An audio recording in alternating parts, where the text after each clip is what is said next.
Welcome to this predicted paper from On Maths. This paper represents the best guess for the upcoming exams. Please use this paper in addition to your other revision. You can complete a unique version of this paper by going to our On Maths site.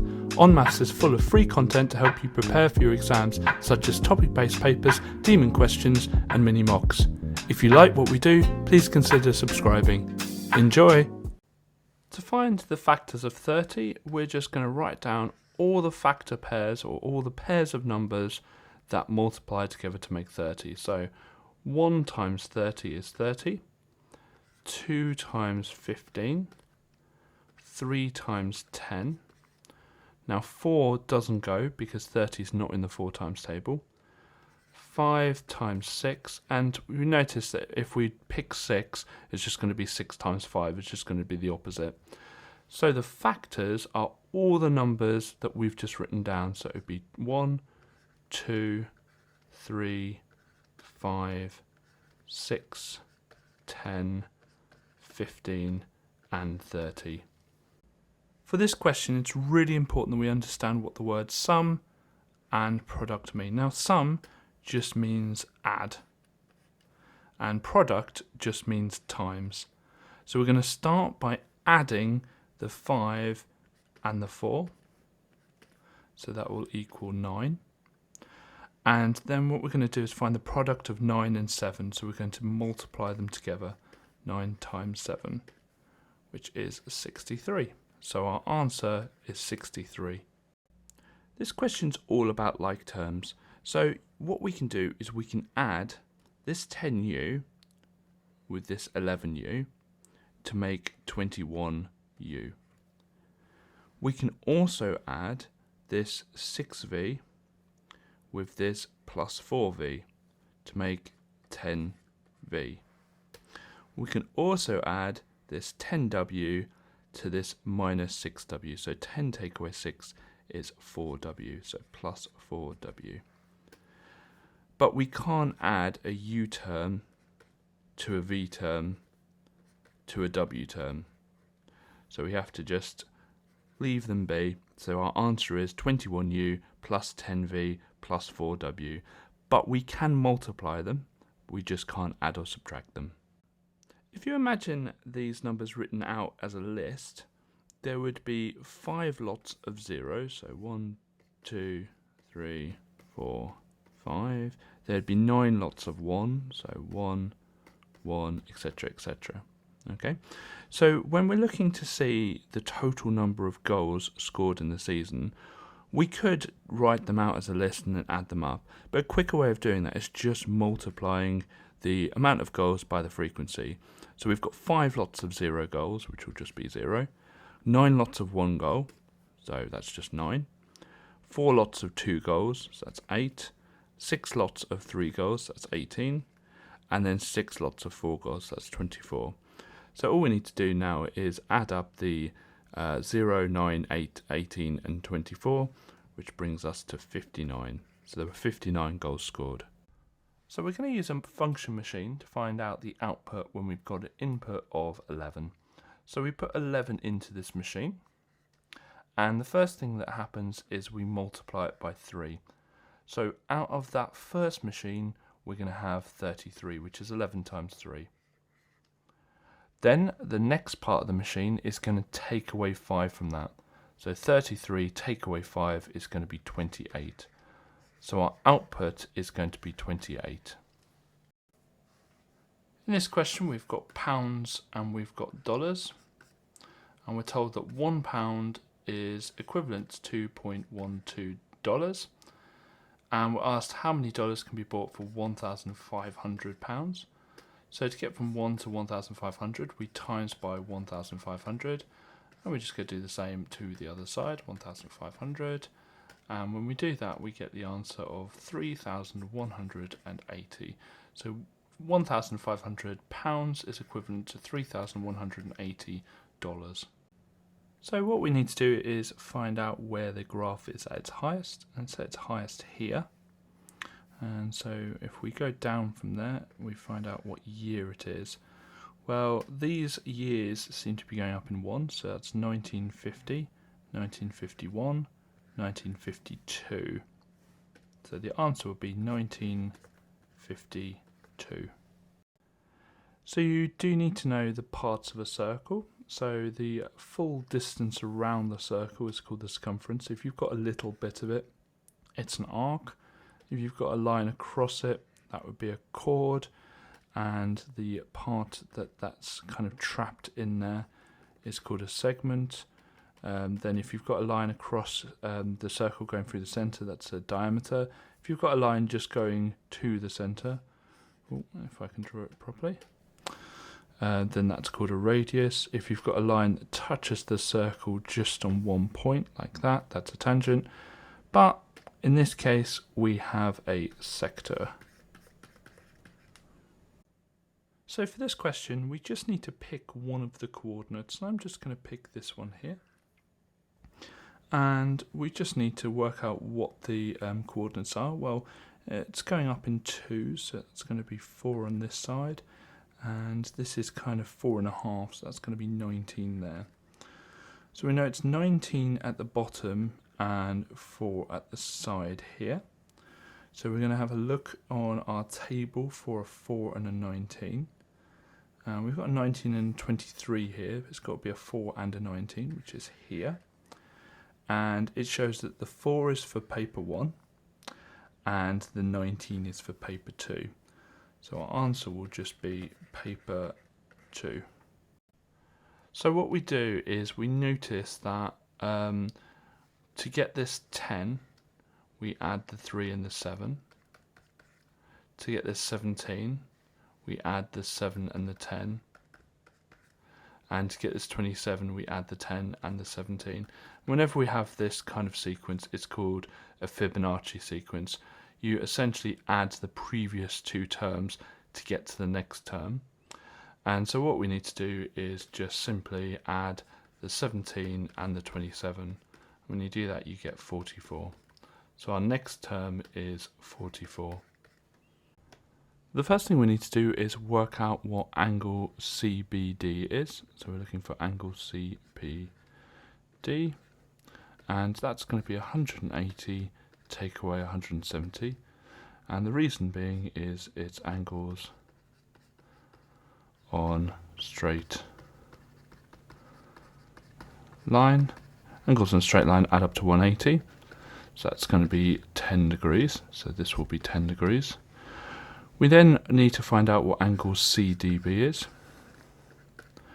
and this is obviously going to be 10 degrees as well because it's angles in an isosceles. So this will be 10 degrees, and the reason will be that it's an isosceles triangle. And to find out what x is going to be, it's going to be 180 subtract 10 plus 10. And the reason for that is it's angles in a triangle add up to 180. So that's going to be 160 degrees. Make sure you state your reasons for every step of the working out because there's normally quite a few marks for the reasons. So we know that the mean is the sum of numbers over the amount. But in this question, we're actually given what the mean is. We're given that that is 29. We're also given the fact that there are 4 cards, so we're given the amount. So what we can do is just get our lines in and solve this. So what we're going to do is just times both sides by 4. So we're going to do 29 times 4, which is 116. And so we know that the sum of the numbers will be 116. So all we need to do is to find the 4th card, is get that 116 and just take away the numbers that we know. And when we do that, we get the answer 26. Now you can easily check this by adding up 37, 26, 27 and 26 again, and then dividing it by 4, and you will get 29. To be able to work out the area of a circle, we first need to work out what the radius is. Now the radius is half the distance of the diameter. So if the diameter is 16 centimeters, the radius will be 16 divided by 2, which will be 8. So the radius is 8. The formula for working out the area of a circle is pi r squared, or pi times r squared. The radius is 8, so it's pi times 8 squared, or pi times 64. When we type that into the calculator, we get 201.061, blah blah blah. And the question asks it to 2 decimal places, so rounding that to 2 decimal places, we get 201.06 centimeters squared. So the only way of answering this question is to work out what these are as ordinary numbers. And so 7 times 10 to the power of 7 would be 7, 1, 2, 3, 4, 5, 6, 7. And 9 times 10 to the power of 4 would be 90,000, so that would be 9,000,000. And so we're just subtracting them like that. And so we'll get 6,991,000. And obviously if this is on the calculator paper, just type it into your calculator. There are no tricks here. You can't do anything with the 7 and the 9. You're not subtracting powers or anything. You're just literally typing in what it says. And there's a button on the calculator like that that you will need to use. So if you don't know what that is, ask your teacher or ask someone to help you out with that. First thing I'm going to do is just draw the square out, and we know the length of it is 10x plus 10, but it is a square, so that's the same all the way around it. But we're also told that the perimeter is 440, so the perimeter is 440. So what we can do is we can work out the perimeter in algebra by multiplying 10x plus 10 by 4, or just adding up the 4 lengths that we've got. So we're going to do 4 times 10x plus 10. But we also know that that is going to be 440 because we're told in the question that the perimeter is 440.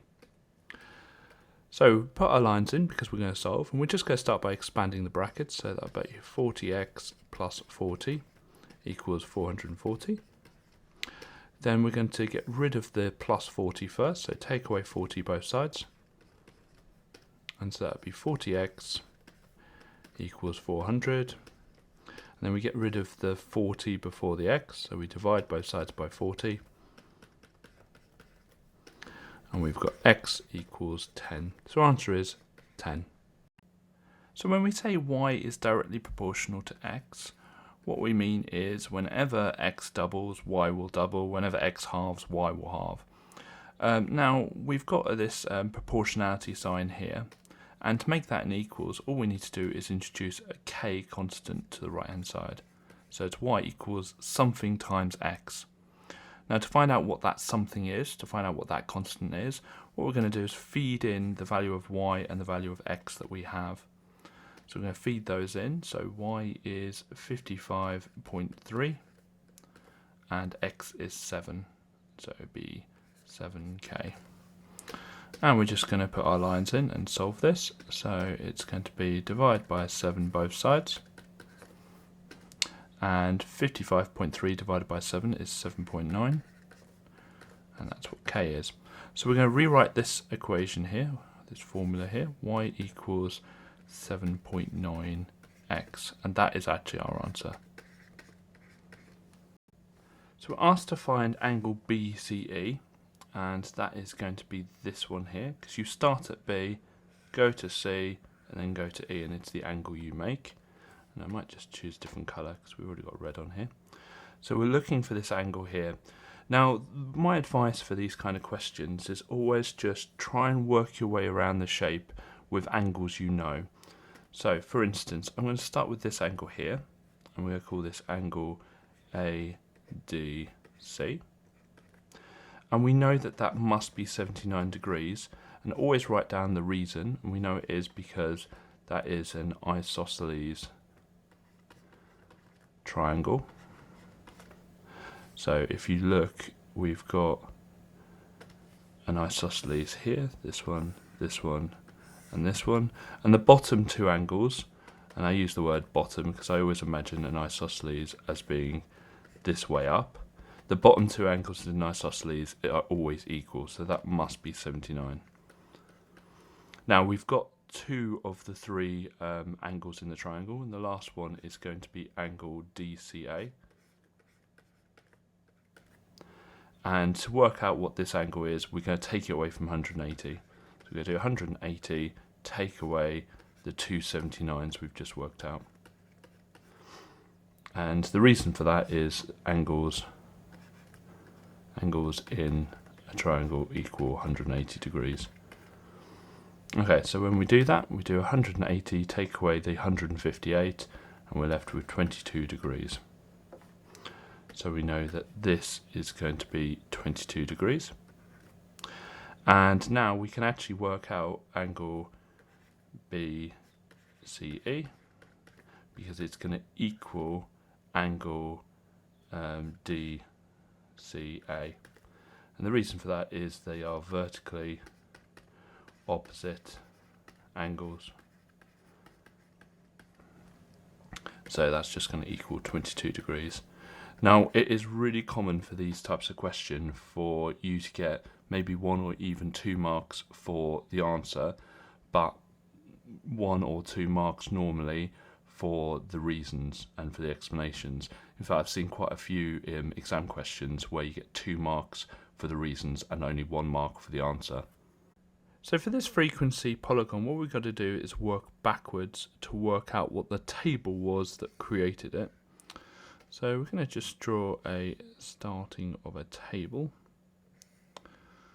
and we're going to have our midpoint first, then our like money spent, our intervals, and then our frequency. So the first midpoint is at 40, and we can see here that that was, just get rid of that, that was between, like that was in this group here.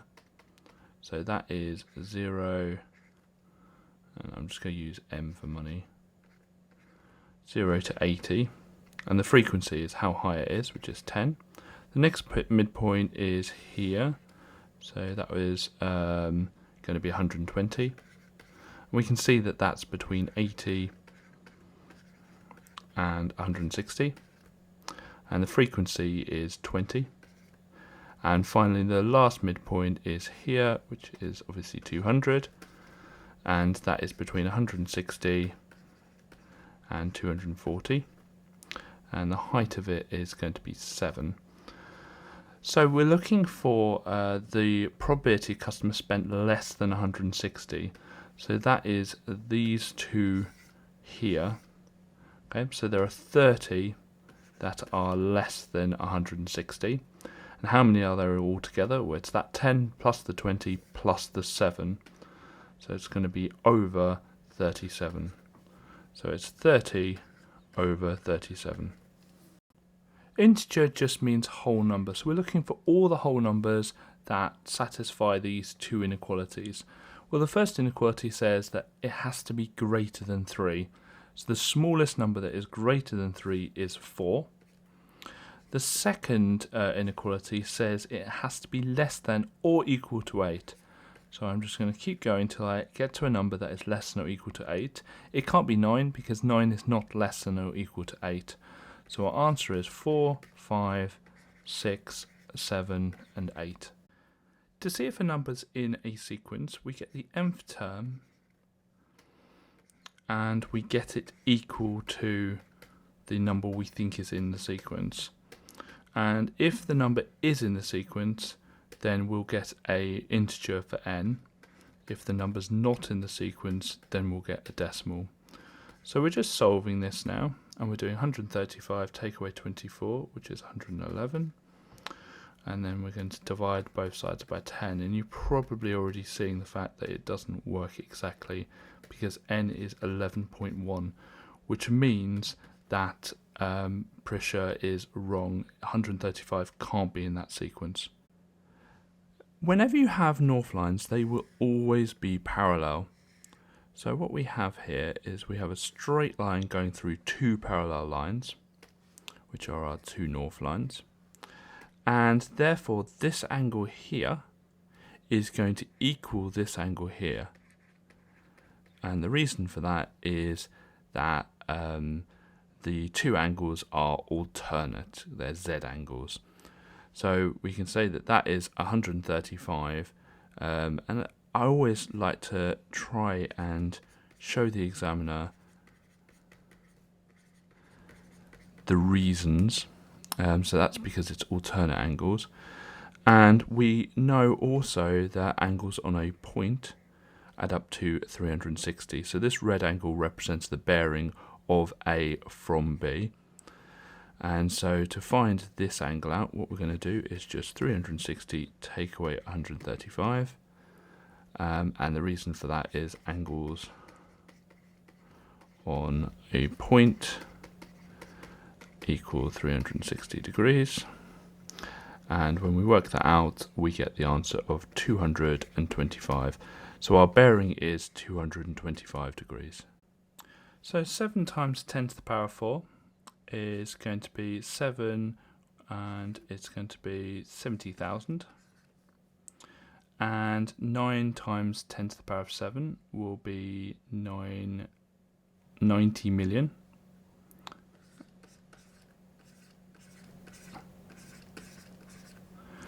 And so when you add them together, you get 9007000. Now, if you have access to a calculator, if this is on the calculator paper, then you can just type it into your calculator. Some people think there's a quick way of doing this, like adding the 7 and the 9. There isn't. You've just got to work out what this number is, work out what this number is, and add them together. So factorize means to put it into a bracket, and it looks like it's a quadratic here, but it's actually just a linear factorizing because we don't have a number term. So we're going to just use one bracket for this. And looking at these terms, I'm going to focus first on the numbers. So 20 and 30, I can divide both of those by 10, and that will leave 2 and 3. So that's the numbers done. Next, I'm looking at the t terms. So we've got t squared there and a t there. So we can divide out a t, but that will leave a t on the first term. And finally, I'm going to look at the u, and there's just a u on both of them I can factorize out, and actually that just leaves nothing on the inside of the bracket. Now, always when you do this, expand the bracket to check if you've made any mistakes. So I'm going to do smiles and rainbows. There's loads of different methods. So 10 times 2 is 20, t times t is t squared, and then the u, plus 10 times 3 is 30, times t times u. So we know we've got the right answer. So our answer is 10tu brackets 2t plus 3. To find out what the value of x is, we first of all have to find out what the value of y is. And we can notice that we've got two sets of parallel lines here, and a line going through them. And we kind of got these f angles, which we have to call corresponding angles. So we know that 2y minus 50 is equal to 78. And we must write down the reason. So corresponding angles. And corresponding angles are equal. Now here we've got an equation and we want to solve it. So we get our lines in. We'll go first of all add 50 to both sides. So we've got 2y equals 78 plus 50, which would be 128. And then we're going to halve both sides, or divide by 2. So we've got 64. So we know that y is 64. And so we look back at the diagram to find out how we'd work out x. Well, what we can do, there's a few different things we can do. We could work out the fact that these two here are vertically opposite. That would be absolutely fine. But actually, if we look at this part here and this part here, these are also two parallel lines, and we've got this angle here and this angle are going to be alternate. So I can write that down here. So angle ECB is equal to 78 degrees. So this will be 78 degrees. And the reason for that is alternate angles. And then finally, if we know this is 78 and we know that this is 64, because we know what y is, then we can work out what x is. So x equals 180, angles in a triangle, take away the 78 we know and the 64 we know. And the reason for that is angles in a triangle add up to 180 degrees. And just make sure you write down all the reasons as you go. And when we take away the 78 and the 64 from 180, you get 38. So x is therefore 38 degrees. So we're going to first of all work out where 9 is on the y-axis. Well, we've got 8 here and 10 here, so 9 will be halfway in between. And what we're going to do now is just draw a line across at 9, and then wait until it hits the line. And then we're going to draw a line down. And you can see here that x is 1. So our answer is that x equals 1. The formula for the volume of a cylinder is pi r squared h, with h being the height. So we've got pi times the radius 11 squared times the height. And that gives us 7,602.654 blah blah blah, and to two decimal places that is 7,602.65. So to find the area of a rectangle, we just multiply the width and the length. So that's what we're going to do here. But whenever you have an expression representing a length or a width or anything really, you just put brackets around it. So we go u minus 2 times u plus 9. Okay, and the way we do this is with our grid. And just going to draw out the grid.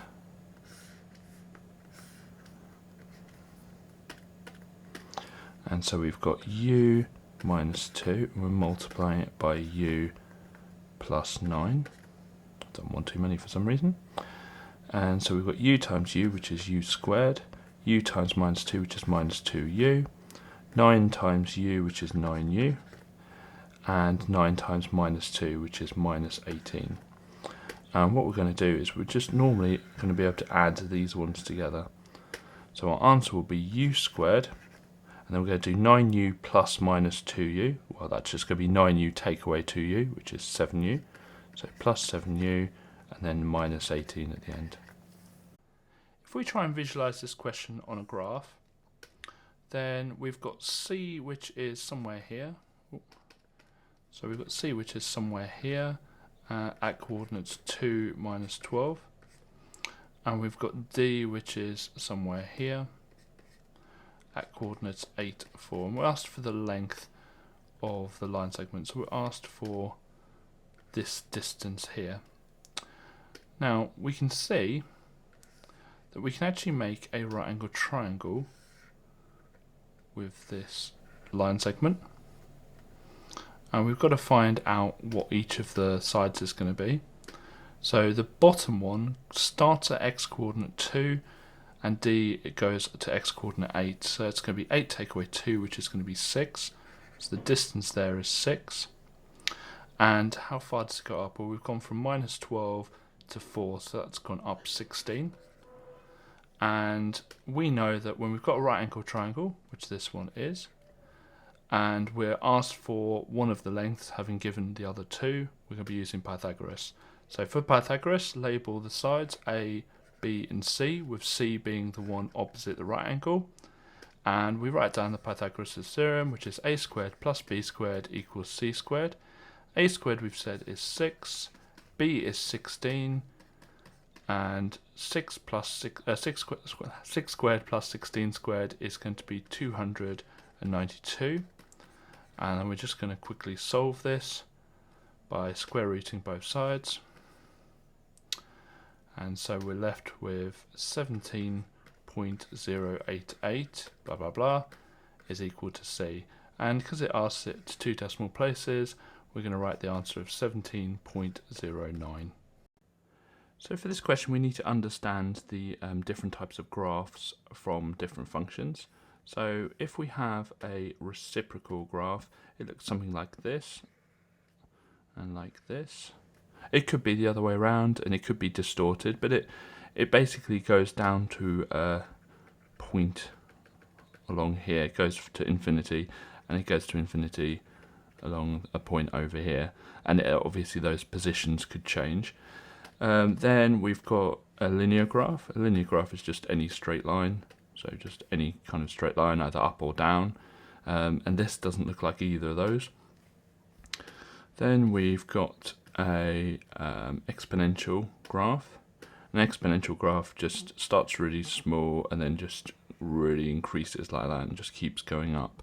And here we kind of have that, obviously the other way around, it starts going down, but here it's actually going up, so it can't be a reciprocal graph.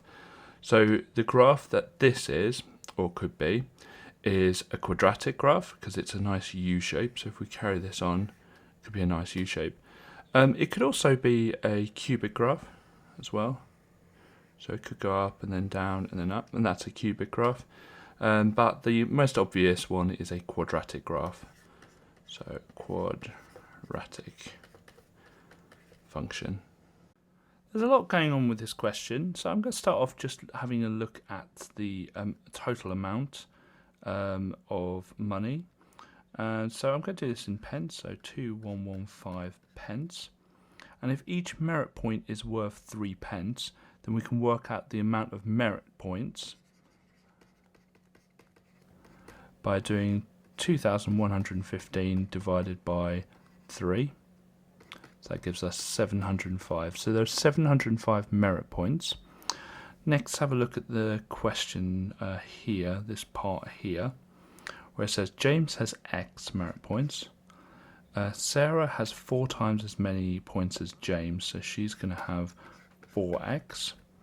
Robert has 69 fewer merit points than James, so he's going to have x minus 69. And we know that that equals 705 because we've just worked that out. And this feels like a solving coming on. So we've got x plus 4x plus x, which is 6x. Minus 69 equals 705. And we're going to add 69 to both sides. So we've got 6x equals 774. Then we're going to divide 6 both sides.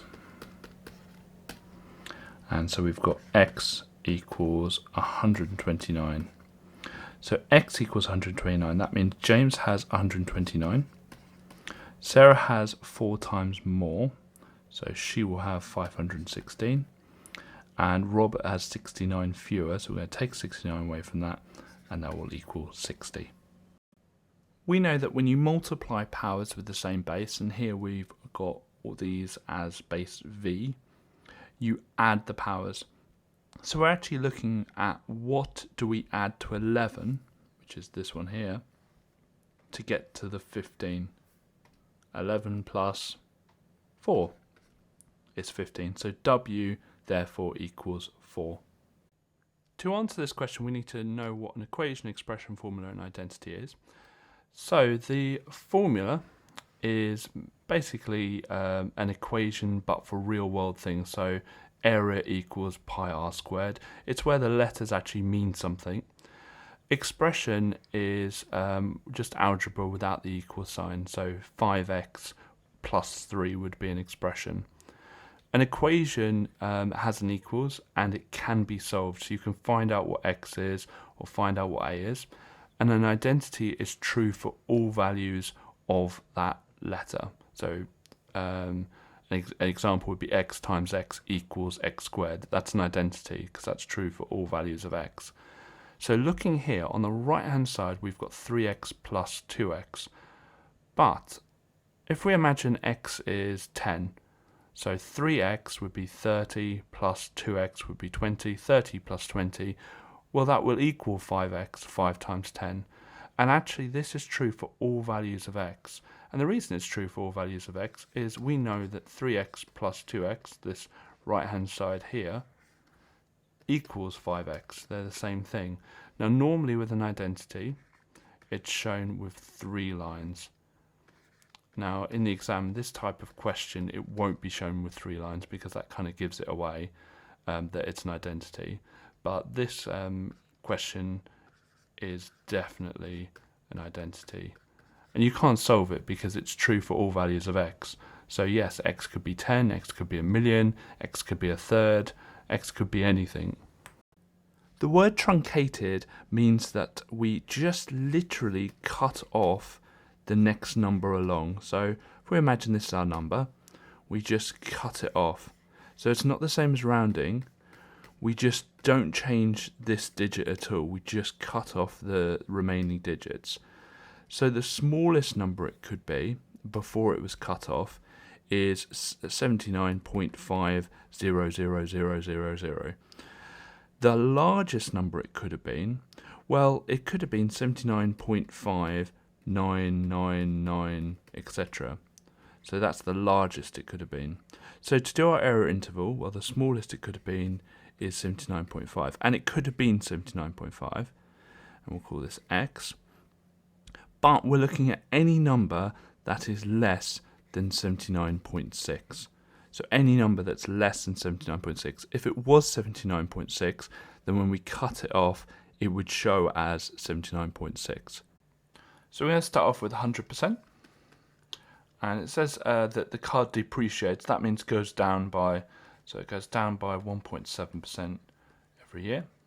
So we do 100 take away 1.7, which is 98.3. And that's percent. And we want that as a decimal, or as a multiplier we call it. And so we just divide it by 100 to make it into a decimal, 0.983. And that's our multiplier. And the beautiful thing about a multiplier is we just need the amount of years. Well, it says from 1980 to 1985. So that's going to be 5 years. So it's going to be 5 years. And so what we do is we get the original amount, which was 2,245, and times it by the multiplier 5 times. Now I can't be bothered on my calculator to times it by 0.983 5 times. So what you can do is you can do it to the power of 5, which basically means the same thing.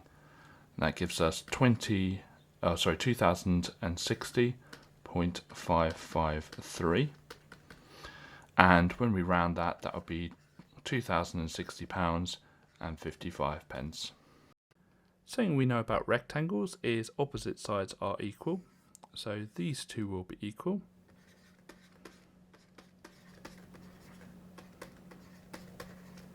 And these two will be equal. And you notice now that we've got simultaneous equations. So what I'm going to do is get the coefficient of the y the same. And I'm going to do that by multiplying everything in the second equation by 3. So we get 6x plus 9y equals 123. And I'm just going to write in the first equation underneath, because with simultaneous equations we work downwards. Now looking at the signs, they are the same, and the s in same is the s in subtract. So we're going to subtract going downwards. We're just going to subtract going downwards. So 6x take away 3x is 3x. 9y take away 9y is nothing, which is good. That's what we need. And then 123 take away 93 is 30. We're going to get our solving lines in, and we're just going to divide by 3 both sides. So we've got x equals 10. So we know what x is, but we need to find out what y is. So what I'm going to do is I'm just going to pick one of the equations.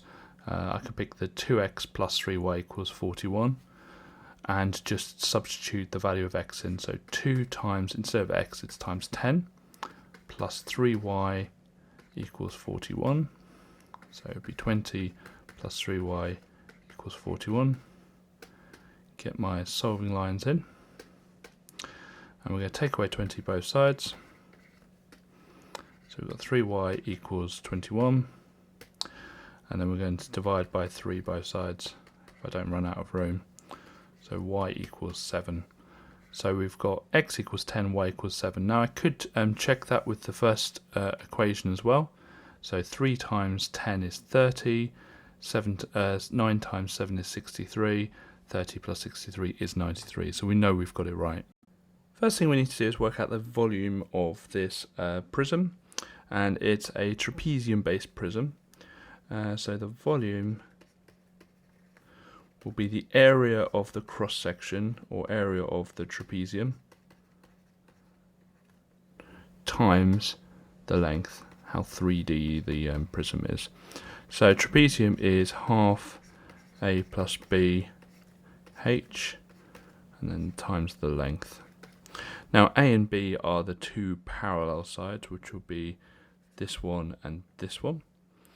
And then the H is the perpendicular line that hits both of them at 90 degrees, which is what perpendicular means, between the bases. So this will be the 25 meters here. So it's going to be half, and then we're going to add 1 and 5.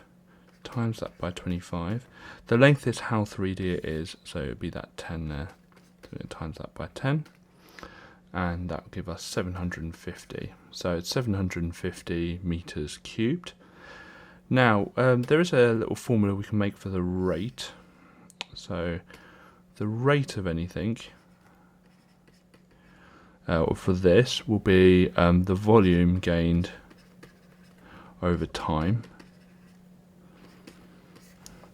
Now, with this question though, we're interested in the time it will take. It says how long will it take.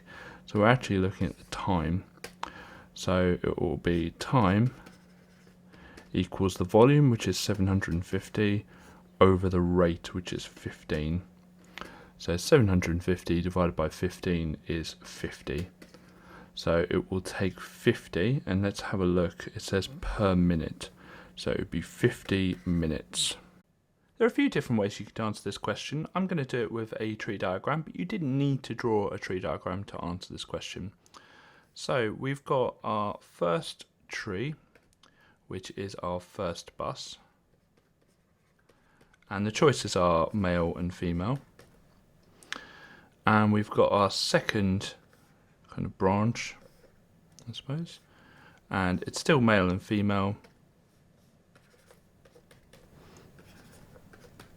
And this is our second bus. So the property of male on a first bus is 9 over 15. And therefore the property of female is 1 minus 9 over 15, which would be 6 over 15. Male on the second bus is 7 over 15.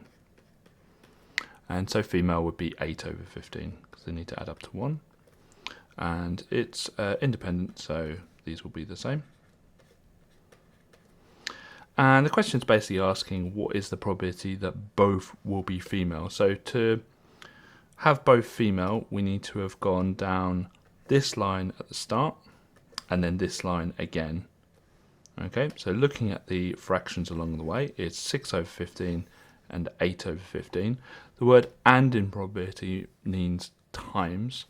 So whenever you're finding the probability of getting to an outcome, so this outcome will be FF, because they're both female, you are multiplying the fractions that you go across.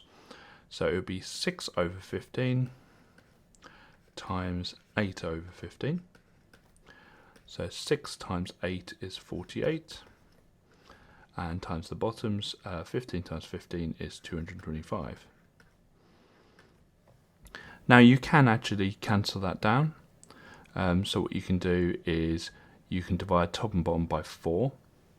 and that will give you 16. Is it 4? No, you can times top 1 by 3, and that would be 16 over 75. So either 48 over 225 or 16 over 75. So there are 3 parts that we need to find the area of. We're going to start with the easiest bit first, this circle at the bottom here. Okay, so the circle area is just going to be pi times r squared, and the radius is given to us at the top, which is 9, so it's just going to be pi times 9 squared, and that would be 254.469 blah blah blah. Well, we could leave it as 81 pi. Next bit is the curved bit of the cylinder, so we're going to do the cylinder next. And it's just the curved bit, and the formula for that is 2 pi r h. So 2 times pi times the radius, which is 9, times the height, which is 30, and that will give us 1696.460 blah blah blah. And the last bit is this hemisphere here. And so let's do the hemisphere. And the formula for the area of a hemisphere, well, this full sphere is 4 times pi times r squared, but because it's a hemisphere, it's half of that. And so it'd be half times 4 times pi times the 9 squared, and that will give us 508.938. And so the final thing is to work out the total area, so total surface area, and we're just going to add up all these numbers together. So we add up the 254.469, the 1696.460 blah blah blah, and the 508.938 blah blah blah blah blah, and we get 2459.867 blah blah blah. Do make sure you show the examiner that you're adding these 3 here. I've not done that because it wastes a bit of time for a video, but make sure you write it down. It says it wants it to 2 decimal places, so that will be 2459.87 centimeters squared. You can complete a unique version of this paper by going to our OnMaths site. OnMaths is full of free content to help you prepare for your exams, such as topic-based papers, demon questions, and mini mocks. If you like what we do, please consider subscribing.